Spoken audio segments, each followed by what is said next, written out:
विलगान आप सभी का सिविल ज्ञान में स्वागत है। दोस्तों आज हम बात करेंगे इन्वायरमेंट का। एक छोटा सा टॉपिक है स्लो सैंड फिल्टर और रैपिड सैंड फिल्टर। यहाँ से आपका भर भर के एग्जाम में क्वेश्चन आता है, मतलब एक दो क्वेश्चन तो आपका यहाँ से आता ही आता है। तो उसके बारे में हम लोग डिस्कस कर लेते हैं। अगर आप चैनल पर नए हैं तो चैनल को सब्सक्राइब जरूर कर लीजिएगा ऐसी वीडियो की जानकारी प्राप्त करने के लिए। चलो वीडियो को स्टार्ट करते हैं। देखो यहाँ पे मैं लिख के लेकर आया हूँ कि क्या क्या इंपॉर्टेंट है। वैसे तो इसके लिए बहुत सी चीज़ें आपको जब किताबें पढ़ेंगे तो बहुत चीज़ें हों, लेकिन इसके लिए इंपॉर्टेंट क्या है, आपको कुछ 10 बातें हैं जाननी कि हाँ स्लोसन फिल्टर में क्या क्या आपको पढ़ना होता है। जैसे कि सबसे पहले क्वेश्चन यहाँ से तो आपका ये बनता है कि जो आपका जो स्लो सैंड फिल्टर होता है, अगर हम बात करें स्लोसन फिल्टर की, तो ये आपका जो स्लोसन फिल्टर होता है यहाँ पे डेप्थ ऑफ फिल्टर टैंक पूछता है। तो डेप्थ ऑफ फिल्टर टैंक कितनी होती है? 2.5 से 3.5 मीटर इसकी डेप्थ ऑफ फिल्टर टैंक होती है। तो फिल्टर टैंक की डेप्थ कितनी होती है, तो इसको ध्यान रखना है आपको कि 2.5 से कितनी हो 3.5 मीटर होती है। प्लान एरिया ऑफ फिल्टर कितना होता है? तो 100 से 200 मीटर स्क्वायर, मतलब जो 100 से 200 मीटर स्क्वायर का क्या होता है? प्लान एरिया होता है। तो 100 से 200 मीटर स्क्वायर का क्या होता है? प्लान एरिया होता है। D10 आपने सॉइल में पढ़ा होगा, D10 क्या होता है? कि इफेक्टिव साइज होता है। तो इफेक्टिव साइज जो हम लोग रखते हैं इसके अंदर जो सैंड यूज करते हैं, तो 0.2 से कितना होता है उसका? 0.3 होता है, एम ऑफ साइज में होता है।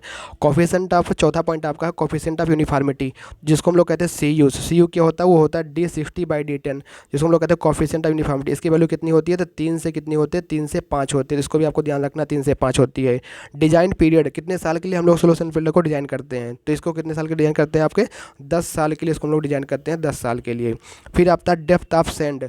अच्छा एक बार इसका फिगर थोड़ा देख लो, फिगर में क्या होता है, डेप्थ ऑफ सैंड कैसे क्या है, आप लोग थोड़ा समझ जाओगे। जैसे कि ये आपका क्या है? सोल्यूशन फिल्टर है। तो यहाँ पे क्या होता है? सैंड की बेड होती है, कि सैंड आपको कुछ रखता है, ठीक है। तो ये आपकी जो सैंड की बेड होती है उसकी कितनी डेप्थ होती है, ठीक है। तो उसी के बारे में यहाँ पे डिस्कस हम लोग कर रहे हैं कि आपकी जो डेप्थ ऑफ सैंड होती है कितनी रखते हैं? 90 से लेकर के 110 सेंटीमीटर, मतलब 90 सेंटीमीटर से लेकर के 110 सेंटीमीटर के बीच में आपको डेप्थ ऑफ सैंड रखनी होती है। और उसी के बारे में हम लोग चर्चा कर रहे हैं कि कोफिशिएंट ऑफ यूनिफॉर्मिटी जो होगी उसकी 3 से 5 होगी, और D10 का मान कितना होगा? 0.2 से 0.3 होगा। तो इसको आपको ध्यान रखना है। फ्रीक्वेंसी ऑफ क्लीनिंग को ध्यान रखना है कि 1 से 3 मिनट इसकी फ्रीक्वेंसी ऑफ क्लीनिंग होती है, कि 1 से 3 मिनट इसको हम लोग सफाई करनी पड़ती है। सबसे ज़रूरी बात जो यहाँ से क्वेश्चन पूछा जाता है वो है रेट ऑफ फिल्ट्रेशन का। क्या है? रेट ऑफ फिल्ट्रेशन का आपका क्वेश्चन है कि रेट ऑफ फिल्ट्रेशन कितना आपका होता है भाई। तो ये आपका जो रेट ऑफ फिल्ट्रेशन होता है वो होता है 2400 से लेकर के कितना होता है? 2400 से लेकर के 4800 पर मीटर स्क्वायर पर डे में होता है। तो दो चीज़ें वैल्यू होती हैं, एक होता है अगर लीटर पर मीटर स्क्वायर पर डे में, लीटर पर मीटर स्क्वायर अगर पर डे में पूछता है तो कितना होता है? 2400 से लेकर के कितना होता है? 4800 होता है। 2400 से लेकर के 4800 होता है। 21 में होता है लीटर पर मीटर स्क्वायर पर डे में। अगर इसी को बोले लीटर पर आवर में, पर मीटर स्क्वायर में, तो वो होता है 100 से 200। कितना होता है? 100 से 200 लीटर पर आवर पर मीटर स्क्वायर में होता है। इसको आपको ध्यान रखना, दोनों वैल्यू में यहाँ पे ले रखी है, आपको दोनों याद रखनी है। और हाँ, बैक्टीरियल रिमूवल एफिशिएंसी कितनी होती है? तो इसकी होती है 98 से 99% तक होती है। जो आपके स्लो सैंड फिल्टर होते हैं इनकी जो बैक्टीरियल रिमूवल एफिशिएंसी होती है कितनी होती है? 98 से लेकर के 99% तक होती है। बैक्टीरियल रिमूवल एफिशिएंसी कितनी होती है? 98 से लेकर के 99% तक होती है। मतलब कि रैपिड सैंड फिल्टर की अगर तुलना करें तो इससे क्या होती है? अधिक ही होती है रैपिड सैंड फिल्टर से। उसके बाद है कि ये कितने टर्बिडिटी तक पानी तक को क्या करता है? साफ़ कर सकता है। तो अगर 50 ppm तक की टर्बिडिटी है तो उसके लिए हम लोग इसका यूज़ करते हैं सोल्यूशन फिल्टर का। और इसको डिज़ाइन किस पे करते हैं? मैक्सिमम डेली डिमांड पे। अच्छा हाँ, ये क्वेश्चन बहुत पूछता है कि वाटर कन्वीनियंस पे जो क्वेश्चन बनता है, मैक्सिमम डेली डिमांड क्या होता है, एवरेज डेली डिमांड क्या होता है, इस पर हम लोग नेक्स्ट वीडियो में बात करेंगे। यहाँ पे हम ये बता रहे हैं कि ये जो सोल्यूशन फिल्टर होता है वो मैक्सिमम डेली डिमांड पे बात की जाती है। तो मैक्सिमम डेली डिमांड होती कितनी है? वो होती है आपकी 1.8 times of average daily demand की होती है। तो 1.8 टाइम 80% अधिक हम लोग क्या करते हैं? डिज़ाइन करते हैं। डिस्चार्ज अगर हमको निकालना होगा और डेटा फिल्ट्रेशन से भाग कर देंगे, हमको प्लान एरिया निकल जाएगा। तो ये कुछ 10 बातें जो कि आपको इनको एकदम से कंठस्थ कर लेना, जहाँ भी आप कहीं पढ़ते हो सामने चस्पा कर लीजिए, मतलब चिपका लीजिए, आपको याद हो जाएगा डेप्थ। ये क्वेश्चन आपसे पूछा जाता है, यहाँ से एक दो क्वेश्चन आपका फिक्स समझ के चलो, यहाँ से एक दो क्वेश्चन आपका आता ही आता है।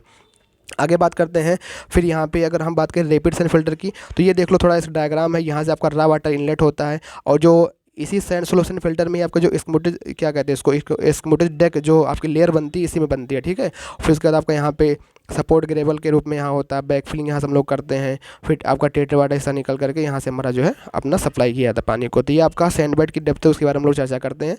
आगे बढ़ते हैं। ये आपकी जो फिगर है ये आपकी रैपिड सैंड फिल्टर है। क्या भैया? रैपिड सैंड फिल्टर है। इसकी ये सब यहाँ पे देखो इस तरीके से होता है रैपिड सेंट फिल्टर। तो हम बात करते हैं रैपिड सेंट फिल्टर के बारे में, तो इसके बारे में भी हम इसके लिख कर रखे हैं। रैपिड सेंट फिल्टर के बारे में क्या क्या है, सब चीज़ वही है। जैसे यहाँ पे T50/T10 मतलब सी मान कितना होता है 1.2 से 1.8 होता है। यहाँ पे हम लोग नंबर ऑफ यूनिट निकाल लेते हैं, कितना यूनिट हमको रिक्वायर्ड है, तो होती है 1.2 टाइम्स ऑफ √Q। और Q क्या होता है आपका, कितनी कैपेसिटी तक हमको पानी को सप्लाई करके उसको सर्व करना है। सैंड लेयर डेप्थ कितनी होती है, 60 से 90 सेंटीमीटर होती है। वहाँ कितनी थी, 90 से 110 थी, समझ लीजिए 90 से 110 वहाँ पे थी। यहाँ कितनी है, 60 से 90 है, मतलब यहाँ पे कम है। D10 का मान है कितना है, 0.35 से 0.5 mm रखना है।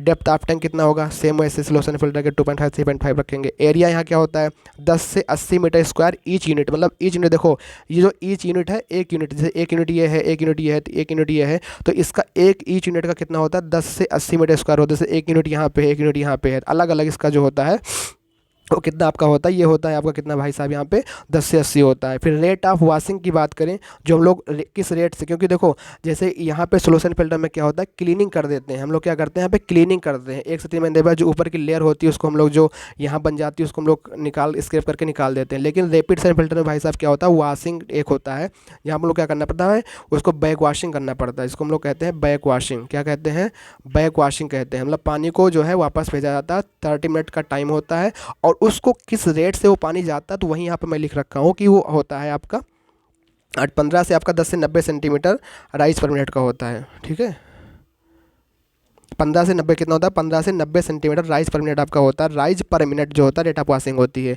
अगर रेट ऑफ फिल्ट्रेशन की बात करें कि कितना इसका फिल्ट्रेशन रेट होता है, तो उसका फिल्ट्रेशन रेट आपका यहाँ पे जो होता है वो होता है 3000 से 600, 3000 से 6000 होता है लीटर पर आवर पर मीटर स्क्वायर में। वो भी स्लो सैंड फिल्टर कितना हो, 30 टाइम्स होता है। मतलब जो आपका स्लो सैंड फिल्टर होता है उसमें हमने पढ़ा था 100 से 200 लीटर पर आवर पर मीटर स्क्वायर, लेकिन यहाँ पे कितना 30 टाइम ज़्यादा होता है रैपिड सैंड फिल्टर की। तो कितना होता है 3600 लीटर, 3000 से 6000 लीटर पर मीटर स्क्वायर होता है। Length of each lateral pipe और डाया ऑफ लेटरल, उसका जो होना चाहिए ratio never be greater than 60 से अधिक नहीं होना चाहिए। और 4 से 5% जो फिल्टर वाटर होता है वो हमारा बैक वॉशिंग में यूज होता है। और 30 मिनट का जो टाइम होता है यूज किसके लिए जाता है, बैक वॉशिंग के लिए यूज किया जाता है। तो उम्मीद करता हूँ आपको ये दोनों चीज़ें समझ में आई होगी। और हमने यहाँ पे slow sand filter, rapid sand filter के बारे में बात किया। अच्छा, और अगर आप चैनल पे नए हैं ऐसी वीडियोज़ के लिए चैनल को सब्सक्राइब ज़रूर कर दीजिए। मिलते हैं नेक्स्ट वीडियो में, तब तक के लिए थैंक यू। जय हिंद, जय Bharat, take care, bye bye, love you.